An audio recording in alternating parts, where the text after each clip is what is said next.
This guide provides a comprehensive, chapter-by-chapter breakdown of The Simple Path to Wealth by J.L. Collins.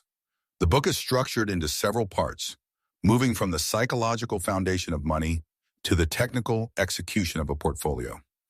Each section below is designed to be an exhaustive deep dive into the specific arguments, stories, and data points Collins provides. Chapter 1, Orientation. Debt, the unacceptable burden. Collins begins with a cold, hard truth. Debt is the single most significant barrier to freedom. In this chapter, he reframes debt not as a financial tool, but as a form of gilded slavery. He recounts his own history with debt, explaining how even a small amount of credit card debt or a car loan can tether you to a job you hate and a lifestyle that isn't actually yours. The core of the chapter focuses on the math of interest. While we often think of interest rates in isolation, Collins asks us to look at the opportunity costs. If you are paying 18% on a credit card, you aren't just losing that 18%, you are losing the 8 to 10% that money could have earned in the market. That's a 28% swing against your net worth. He specifically targets good debt, such as student loans and mortgages, arguing that even these should be viewed with skepticism.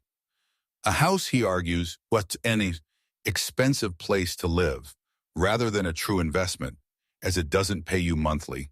It costs you monthly. What have I learned? Debt is a wealth destroyer. It is a leech on your financial future and should be treated like a medical emergency. The mindset shift. To build wealth, you must stop thinking about what money can buy and start thinking about what it can earn. Mine highest interest. First, psychologically small wins, debt snowball, are nice, but mathematically paying the highest interest rate, debt avalanche, is the only logical path to freedom. Chapter 2, Why You Need FU Money. This is perhaps the most famous chapter in the book. Collins introduces the concept of FU money, the amount of cash or liquid assets you need to be able to walk away from any situation that no longer serves you. He tells the parable of the monk and the minister. Two boyhood friends meet years later. One is a high-ranking minister to the king, and the other is a humble monk. The minister says, "If you would only learn to serve the king, you wouldn't have to live on rice and beans." The monk replies, "If you would only learn to live on rice and beans, you wouldn't have to serve the king." Wealth, Collins argues, is not about the car you drive or the house you own. It is about the options you have. Having enough money to tell a toxic boss, F you, is more valuable than any luxury item. He emphasizes that you don't need millions to have this power. You just need to live well below your means so that you aren't desperate for the next paycheck. What have I learned? Freedom is the ultimate currency. The most valuable thing money can buy is your own time and the ability to say no. Low expenses equals high power. The less you need to live on, the faster you achieve FU money status. The trap of lifestyle creep. As your income rises, if your expenses rise with it, you remain a gilded slave regardless of your salary. Chapter 3. Can everyone really retire a millionaire? In this chapter, Collins addresses the skeptics. He argues that in the modern world, specifically the United States, the path to becoming a millionaire is open to almost anyone who is willing to be disciplined. He uses the power of compound interest to prove his point. He breaks down the math. If a 25-year-old saves just $10 a day and invests it in the stock market, or returning an average of 8%, they will have over $1 million by age 65. The problem isn't that it's impossible. The problem is that people lack the temperament and the patience. Collins also addresses the Mike Tyson phenomenon. Tyson made over $300 million and went bankrupt. This proves that wealth is not a function of how much you earn, but how much you keep. He emphasizes that a school teacher with a high savings rate will always be wealthier than a high-earning surgeon who spends every dime. What have I learned? Consistency over intensity. Small, regular investments over decades outperform sporadic large investments later in life. The math of millions. A 50% savings rate can lead to financial independence in roughly 17 years, regardless of your income level. Wealth is what you keep. High income is a tool, but a high savings rate is the engine. Chapter 4, How to Think About Money. Collins challenges the traditional view of money as something to be spent. He suggests we should view every dollar as a little worker. When you spend $1, you kill that worker and all the potential children interest that worker could have produced. He introduces the opportunity cost of consumption. If you buy a $20,000 car, you aren't just out $20,000, you are out the $160,000. That $20,000 would have become over 30 years in the market. He isn't suggesting you never spend money, but rather that you do so with your eyes wide open. This chapter also touches on the 4% rule, which he explores deeper later. He explains that once your army of workers is large enough, they can support you entirely. At that point, you are financially independent. FI. What have I learned? Money is a tool for freedom. Every dollar saved is a step toward independence. Every dollar spent is a step away from it. The true cost of items. The price tag is only part of the cost. The lost investment growth is the real expense. The rule of 25, to know how much you need to retire, multiply your annual expenses by 25. This is your freedom number. Chapter 5, the market always goes up. This is a technical but encouraging chapter. Collins acknowledges that the stock market is volatile and scary. It crashes regularly. However, he shows historical data to prove that, despite every war, recession, and pandemic, the market has always recovered and reached new highs. The market, he explains, is a self-cleansing mechanism. When a company fails, it is dropped from the index. When a new company thrives, it is added. By buying a total stock market index fund like VTSX, you are betting on human ingenuity and the collective drive of corporations to make a profit. He warns against market timing. No one, including the experts on CNBC, can predict when the next crash will happen. The only winning strategy is to stay invested through the thick and thin. What have I learned? Volatility is the price of admission. You cannot get the high returns of the stock market without being willing to see your portfolio drop 50% occasionally. The market is self-correcting. You don't need to pick winners. The index does it for you by automatically favoring successful companies. Stay the course. The only people who get hurt on a roller coaster are the ones who jump off while it's moving. Chapter 6. Why most people lose money in the market. If the market always goes up, why do most people lose money? Collins identifies 3 main reasons. 1, trying to time the market, selling when things look bad and buying when they look good, the opposite of what you should do. 2, stock picking, believing you can find the next Apple or Amazon. 3, high fees, paying financial advisors and active mutual fund managers who rarely outperform the market, but always take their cut. He argues that humans are biologically wired to be bad investors. We feel the pain of loss much more than the joy of gain. This causes us to panic sell during crashes. To succeed, you must divorce your emotions from your investments and treat the market like a mechanical process, rather than a gambling hall. What have I learned? Complexity is your enemy. Complex investments exist only to profit the people selling them. Indexing is the solution. By accepting the market average, which is actually better than 80% plus of pros, you avoid the pitfalls of ego and fear. Minimize friction. Fees and taxes are the sand in the gears of your wealth machine. Summer, the simple path isn't about being a financial genius. It's about being a psychological master of yourself. By spending less than you earn, avoiding debt, and investing every spare dollar into low-cost index funds, you aren't just building a bank account. You are buying your freedom. This section covers the technical core of the book. Collins transitions from the psychology of saving to the mechanics of the market. He argues that the stock market is the most powerful wealth-building tool ever created, provided you don't try to play it. Chapter 7. The stock market, the world's most powerful wealth-building tool. Collins explains that when you buy a share of a company, you aren't gambling on a ticker symbol. You are buying the collective intelligence and labor of every employee in that company. The stock market represents the sum of human ingenuity and productivity. He addresses the fear of the big ugly event, crashes. He argues that while the market is volatile in the short term, it is incredibly reliable in the long term because it is a self-cleansing mechanism. Successful companies grow and dominate the index, while failing companies shrink and are eventually removed. By owning the index, you automatically discard the losers and buy more of the winners. What have I learned? Stocks are real assets. You are buying a piece of a business that produces real products and services. The upward bias. Because humans are constantly innovating, the long-term trend of the market is inevitably upward. Chapter 8. Why most people lose money in the market. If the market always goes up, why do most people fail? Collins identifies 3 reasons. 1. Market timing. People try to jump in when things look safe, expensive, and jump out when things look scary, cheap. 2. Stock picking. Investors believe they can identify the next big winner, which is statistically improbable for a solo investor. 3. Active management fees. People pay advisors who charge high fees to underperform the market. He emphasizes that the biggest risk to your wealth isn't the market, it's your own behavior. What have I learned? Inactivity is a superpower. Doing nothing is often the hardest and most profitable thing to do during a crash. Complexity is a ruse.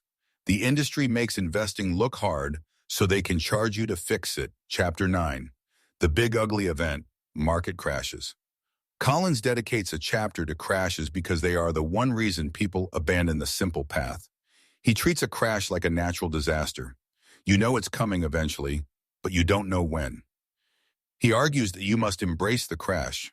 If you are in the accumulation phase, a crash is a gift because it allows you to buy more shares at lower prices.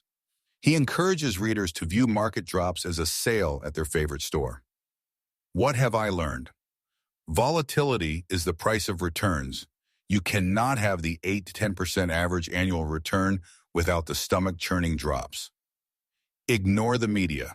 The news thrives on doom and gloom during crashes. Your job is to stay deaf to it. Chapter 10, Keeping It Simple. VTSX. This is the most famous chapter in the book. Collins identifies his preferred tool, the Vanguard Total Stock Market Index Fund, VTSX. Why this fund? Low cost. The expense ratio is nearly 0. Diversification. You own every publicly traded company in the U.S. Efficiency. It is extremely tax efficient. He argues that you don't need international funds because U.S. companies already do business globally. If Apple sells iPhones in China, you already have international exposure. What have I learned? One fund is enough. You don't need a 10-fund portfolio to be diversified. Vanguard is unique because it is owned by its funds and thus its investors. Its interests are aligned with yours.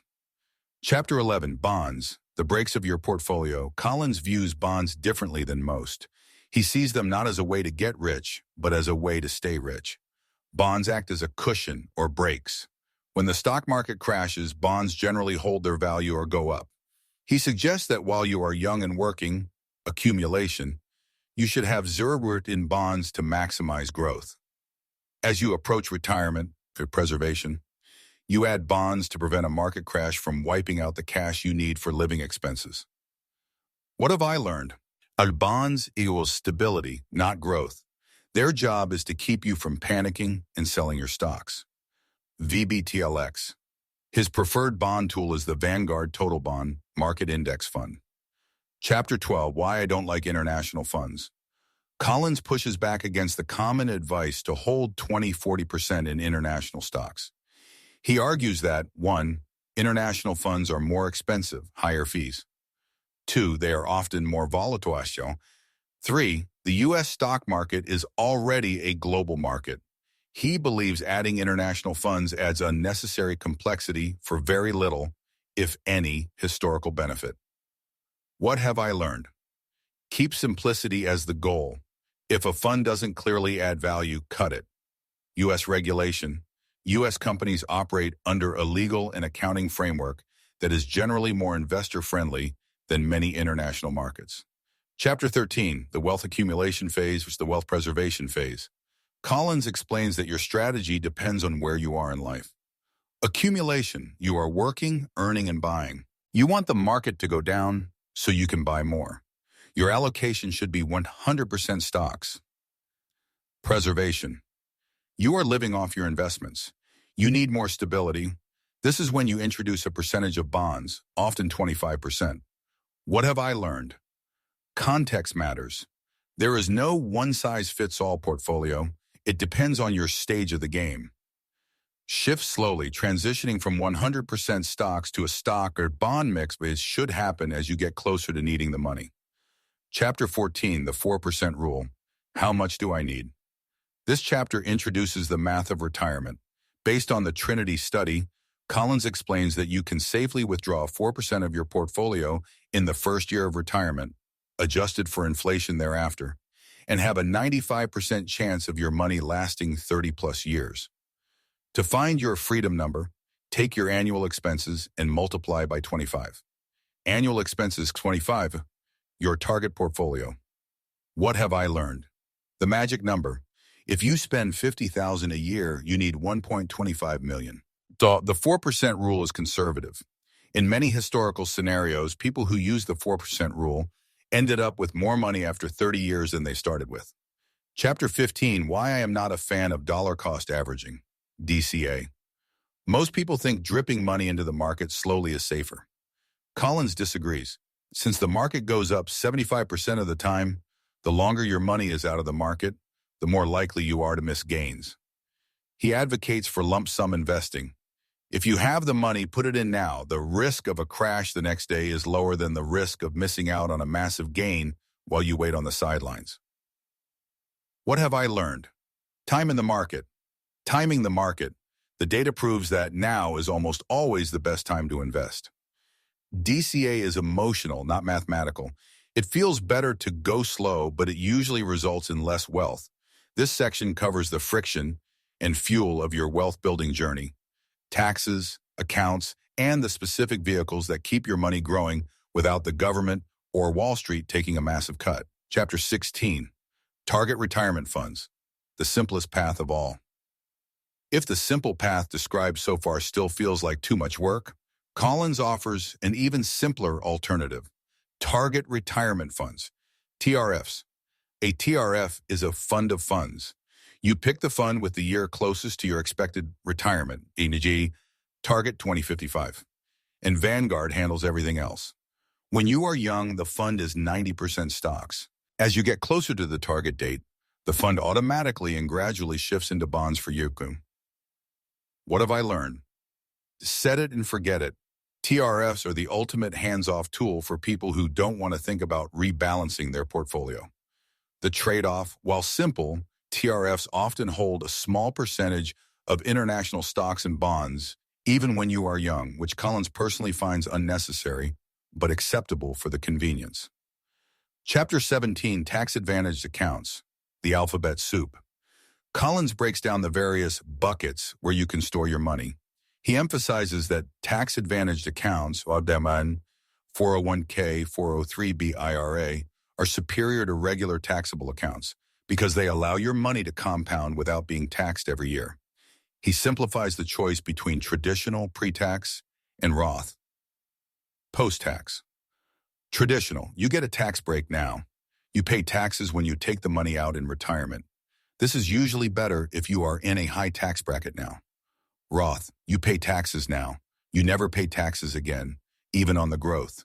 This is better if you are in a low tax bracket now. What have I learned? So the 401k match is mandatory. If your boss offers a match, that is a 100% return on your money instantly. Always take the full match. Taxes are a drag. Keeping your money in tax-advantaged buckets can result in hundreds of thousands of dollars more in your pocket over 30 years. Chapter 18, What if you can't buy VT Sachs or even Vanguard? Not everyone has access to Vanguard through their employer's 401k plan. Collins provides a translation key for people stuck with the other providers like Fidelity or Schwab. He teaches you how to look for the total stock market index equivalent, like Fidelity's FSKAX, or, if that isn't available, how to build it using an S&P 500 index fund. Since the S&P 500 makes up about 80% of the total market, it is a perfectly acceptable substitute if a total market fund isn't an option. What have I learned? The principles matter more than the brand. You don't need Vanguard, you need a low-cost, broad market index fund. Expense ratios are key. If your 401k only offers expensive active funds, lobby your HR department for better options, but keep investing anyway to get the tax benefits. Chapter 19, HSAs, the ultimate tax advantage tool. This is a deep dive into the health savings account, a HSA. Collins calls this the stealth IRA, because it has a triple tax advantage. 1. Money goes in tax-free, lowering your taxable income. 2. Money grows tax-free. 3. Money comes out tax-free if used for medical expenses. If you don't use it for medical expenses, at age 6, it essentially turns into a traditional IRA where you can withdraw for any reason, paying only income tax. It is the most powerful investment account in the U.S. tax code. What have I learned? Invest the HSA. Don't use the HSA as a spending account for small medical bills. Pay for those out of pocket if you can, and let the HSA money stay invested in VTSX for decades.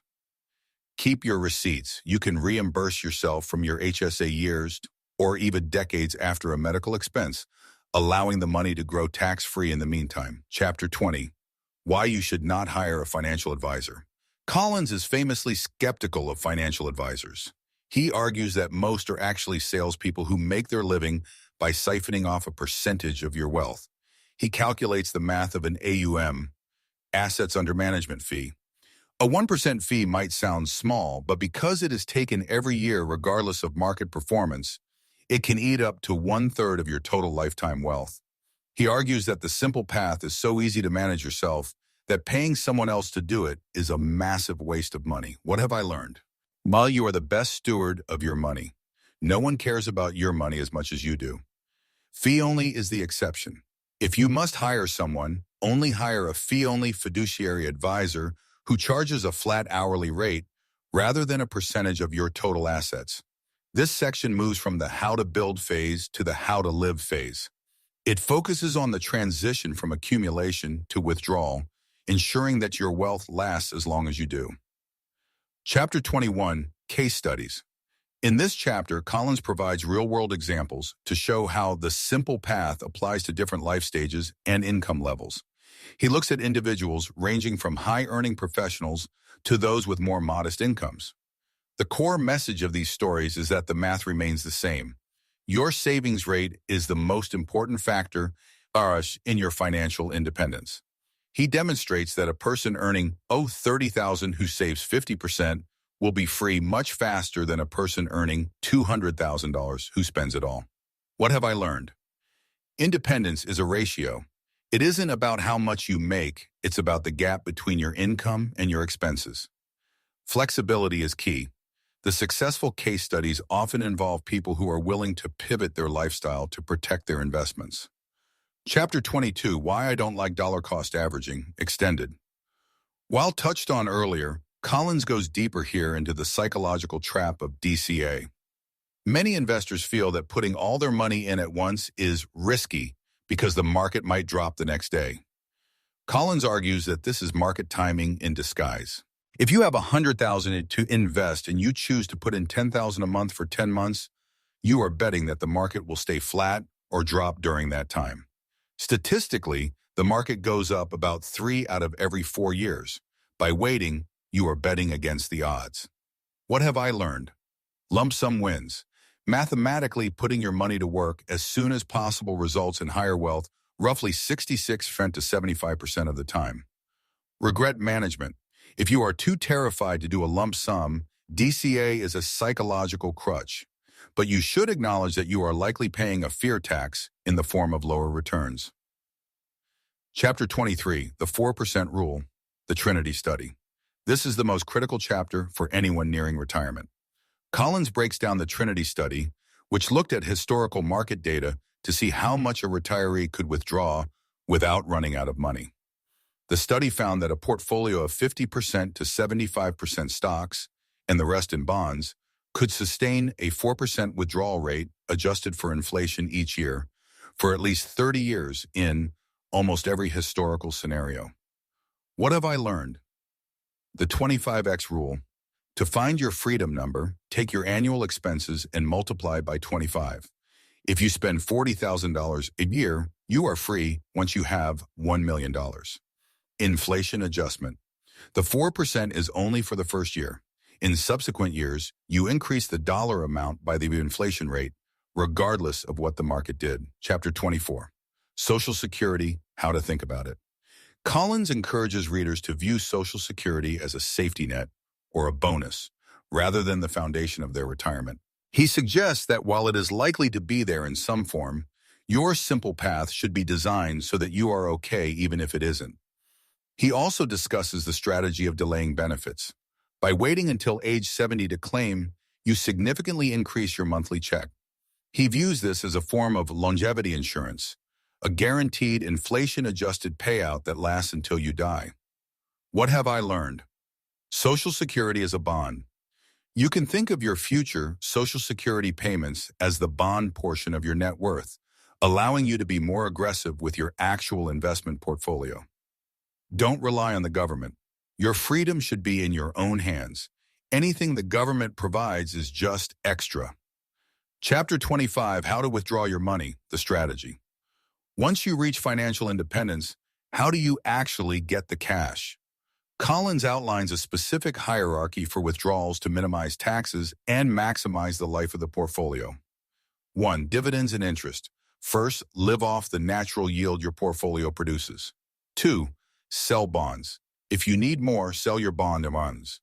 This helps you rebalance because it reduces your bond percentage while letting your stocks continue to grow. 3. Sell stocks. Only sell your shares when the first two options are exhausted. What have I learned? Cash flow management. You don't just sell everything on day one of retirement. You harvest the gains strategically. The guardrails strategy.